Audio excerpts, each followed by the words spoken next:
Olá novamente, continuando o nosso assunto aí sobre a independência da América Espanhola, agora falando sobre a independência da região do Prata. Que região é essa, Sora? É ao sul aqui da América, tá? Aonde vai ser formado dessa região, né, Vice-Reino do Prata, vai formar três nações depois do processo de independência: a Argentina, o Paraguai e o Uruguai. Por que é chamado de região do Prata?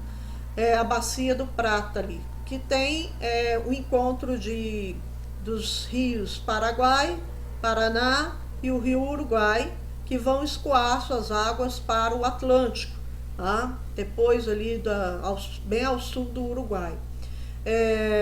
E é chamado de bacia do Prata porque é através desses rios, né, que a Espanha, né, fazia o transporte da prata, que era explorado ali na Bolívia, no Peru, né? Então, para evitar aquele caminho, né, passando pelo Pacífico para chegar até a Espanha, eles saíam pelo interior da América do Sul, utilizando esses rios para sair ali no Atlântico, tá bom? Por isso é bacia do Prata, porque ela escoava a prata por ali. Em 1810 começa o movimento de independência lá na Argentina, tá? Na verdade nas três regiões. O que acontece é que quando Dom Fernando ele foi destronado pelo Napoleão, a elite crioula e os chapetones na região do Prata não aceitaram esse governo de José Bonaparte. Então eles criaram paralelamente, né, ao governo espanhol uma junta governativa, aonde aí estava inserido a elite crioula e a elite chapetone junto, comandando. Essa junta governativa da Bacia do Prata, ou do Vice-Reino do Prata, ela ficava localizada, a sede, em Buenos Aires. E aí, a partir desse momento, Buenos Aires tinha pretensões de comandar o processo de independência da América do Sul e depois, né, vamos dizer assim, manter o domínio sobre o que seria hoje o Uruguai e o Paraguai. Só que as elites, né, do Uruguai e do Paraguai, ou da bacia oriental, que é o Uruguai, e o Paraguai, que é aí elas não aceitam esse domínio de Buenos Aires, tá? Então, ou eles lutavam em pé de igualdade, ou não haveria submissão dessas regiões a Buenos Aires. Então, primeiro movimento, por isso que vai fragmentar, tá, gente? Que eles não vão entrar num acordo, tá? Eles não vão aceitar essa dominação, essa hegemonia de Buenos Aires. Somando-se a isso, né, a essas tentativas de Buenos Aires aí, vai ter também na região uma tentativa dos ingleses de controlar a região, né, insuflando aí elites contra elites. Só que aí Buenos Aires se fortalece nesse sentido contra os ingleses, conseguindo derrotá-los na região e afastá-los dali, e aí eles voltam para o problema local deles, tá? Nesse processo aí de Buenos Aires quer mandar, os demais não querem aceitar e a Inglaterra se mete no meio, tá? O Paraguai ele se isola, ele se fecha, tá? Sob o comando de José Francia, ele se fecha, e já em 1811, enquanto o Buenos Aires está preocupada lá em vai ser do meu jeito, não vai ser, já em 1811 o Paraguai vai e declara a independência do Vice-Reino do Prata e a independência da Espanha. Tá? E aí não houve nenhuma reação por parte da Espanha, meio que ignorou o Paraguai, deixou lá ele no canto dele, e aí o Paraguai utiliza-se de uma política chamada política isolacionista, tá?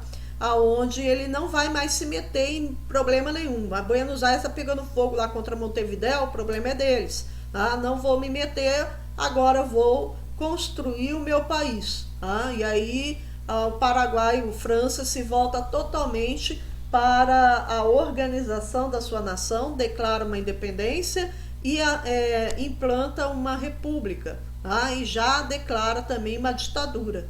Então o Paraguai ele surge meio que de sopetão, né? E já inaugura uma república e ao mesmo tempo uma ditadura aí do França e depois do Roças, tá? Roças não, gente, Roças era da Argentina. Não vou lembrar agora, daqui a pouco eu lembro e falo para vocês. Mas ele vem depois na Guerra do Paraguai, é ele que está comandando o Paraguai, aí eu falo para vocês. E aí então o Paraguai se isola, né? Deixa o circo pegar fogo lá e vai tratar de construir a sua nação, que vai se tornar uma nação bem autossuficiente, e começa a se desenvolver na região, tá?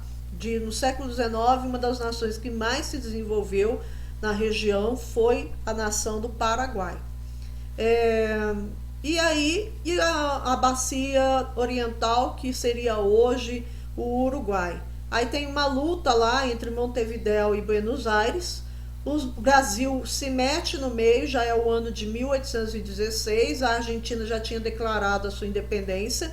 O líder da Argentina é o San Martín, que era também, o San Martín, ele era crioulo, então ele era um cara rico, bem estruturado, também, né, estudou na Europa e se tornou general. E ele chegou a lutar pelo exército espanhol e tudo, né? Só que qual a diferença do San Martín para o Bolívar, por exemplo? O San Martín, ele não tinha aquelas pretensões, né, de pan-americanismo, de confederação. O San Martín também não era a favor de uma república, ele era favorável à monarquia, então ele queria instaurar uma monarquia na região da Bacia do Prata. Só que essa ideia não foi bem aceita pelos outros poderosos, né, pela elite crioula, que se afasta do San Martín devido a essas ideias dele monarquistas. Mas é ele que lidera Buenos Aires no processo de independência, que vai ser declarado em 1816. E aí Buenos Aires ataca Montevidéu, né, com a intenção de anexar essa região em definitivo, né, de obrigar a Montevidéu a fazer parte do território da Argentina. Só que aí o Brasil interfere apoiando Buenos Aires contra Montevidéu, mas ao mesmo tempo as pretensões, que já era Dom João no comando, né? As pretensões de Dom João eram outras, as pretensões dele era tomar o território, anexar o Brasil. E aí o Brasil participa por muito pouco tempo ali e depois se retira, mas fica na surdina aguardando. Montevidéu até então a coisa meio que esfria, né? A luta meio que esfria a partir de 1818, mas aí em 1819 o Brasil volta a atacar a região e em 1821 o Brasil consegue anexar a Bacia Oriental. A Argentina fica meio que na dela, mas não gostou de ver o Brasil anexando a Bacia Oriental e o Brasil passou a chamar aquela região de província cisplatina. Seria o Brasil, se tivesse dado certo, o Brasil iria até a Bacia do Prata hoje, né? O Brasil, ele teria o Uruguai como seu território. Só que aí em 1825 o Uruguai reage, né? Montevidéu reage e começa uma luta pela independência contra o Brasil. Essa luta se estende até 1828, quando já no governo de Dom Pedro I, o Brasil perde o território, perde a guerra e perde o território, e ao perder a guerra e o território nasce o Estado, né, a República Oriental do Uruguai, né, fazendo um Estado tampão entre Brasil e Argentina. Mas isso eu vou explicar melhor para vocês depois quando eu falar do governo de Dom Pedro I, tá bom? Já sabem, se vocês tiverem dúvida, mande a pergunta para mim pelo WhatsApp, tá bom, gente? Aqui, olha, como era o vice-reino, né? Ele não era separado, como vocês podem ver. Então, o vice-reino do Prata é formado pelo Paraguai, né? Pela Argentina e pelo Uruguai. Aqui é a Bacia do Prata, tá, gente? Aliás, a saída da Bacia do Prata. Então, aqui entra o rio Uruguai e aqui, ó, ele se divide em dois rios. O Paraguai, que seguem rumo ao Paraguai, e aqui o Paraná, né, que vai até a região do Pantanal, tá? Região do Mato Grosso, tá bom? E aí, quando começa o processo de luta, surge aqui o Paraguai, a Argentina e o Uruguai. O Uruguai é um estado tampão entre as intenções brasileiras e argentinas de dominar a bacia do Prata aqui. Aqui seria, né, o vice-reino Nova Granada, a capitania geral, né, da Gran Colômbia, o vice-reino do Peru e a capitania geral do Chile, tá bom?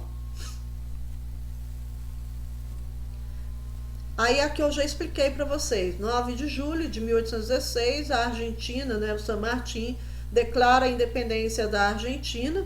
Só que aí, como ele tinha pretensões monarquistas, ele não viu mais por que continuar ali, ele não assume a liderança depois que ele realiza a luta, tá? Que ele conquista a independência, aí ele vai partir para o Chile. Tá? Lá no Chile, ele vai fazer parte ali da luta de Bernardo O'Higgins. Bernardo O'Higgins é o líder da luta de independência do Chile. Aí eles conquistam, e depois que o San Martín apoia, né, o Higgins, eles conquistam uma independência aqui no Chile. E aí o San Martín parte aqui para a região do Peru, que fazia parte, Peru e Bolívia aqui, tá? Ele parte aqui para a região do Peru, ele se encontra com o Bolívar, né, e com o Sucre. Aí eles dão continuidade à luta, que já estava em andamento, e eles conquistam a independência. Aí na década de 30, né, separa a Bolívia do Peru, aí fragmenta mais um território aqui, tá bom? Depois que termina a luta aqui no Peru, que eles conquistam a independência, San Martín, ele meio que vai se autoexilar na Europa, tá? Ele volta para lá. Em 1821, o Uruguai foi anexado ao Brasil, né, se tornando a província cisplatina do Brasil, tá bom? Agora a independência do México. Eu vou parar por aqui, gente, para o vídeo não ficar muito extenso, e continuo no próximo vídeo.